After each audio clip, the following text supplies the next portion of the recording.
O Brasil hoje é diferente do Brasil de 2002, quando nós começamos o governo, né?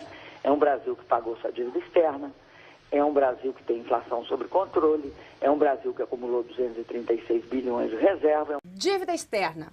Em todos os debates, a presidente candidata Dilma Rousseff olha para Aécio Neves e diz: nós quitamos a dívida externa, nós pagamos a dívida externa, porque no governo FHC vocês quebraram o Brasil 3 vezes, o que é uma absoluta mentira, né? A maior distribuição de renda no Brasil é justamente o Plano Real, né? O Plano Real é de fato o grande plano de distribuição de renda para os brasileiros.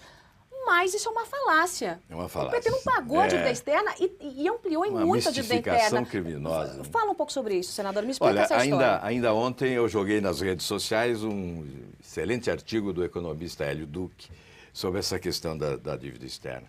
O PT assumiu o governo com uma dívida de 212 bilhões de dólares. Dívida externa, 12 bilhões de dólares. Dívida interna, 600 bilhões. Hoje, dívida externa, 333,1 bilhões de dólares. A dívida interna, 2 trilhões e 200. Ou seja, foi exponencial o negócio. Triplicou.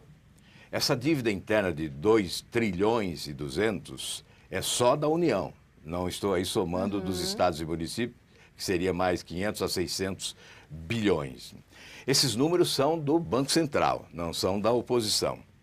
O que usa o governo para mistificar e mentir ao país que o Brasil não tem mais dívida externa?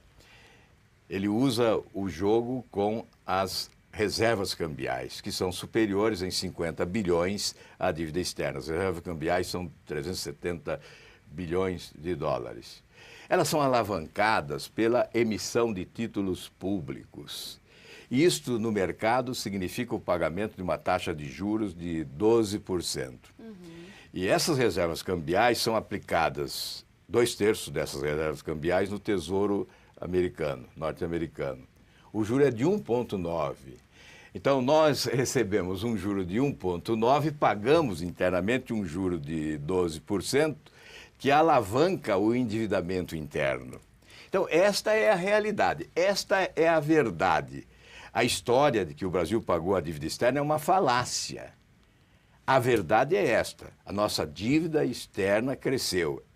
A dívida pública brasileira triplicou nos governos do PT.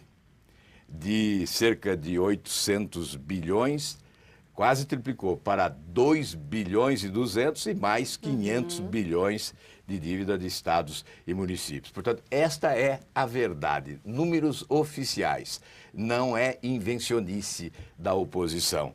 O que há nisso tudo é o exercício da contabilidade criativa do governo, a mágica contábil adotada neste governo, que prosperou e tentam confundir a opinião pública ou iludir a opinião pública com essa balela de que não devemos mais nada. E um Brasil de Dilma?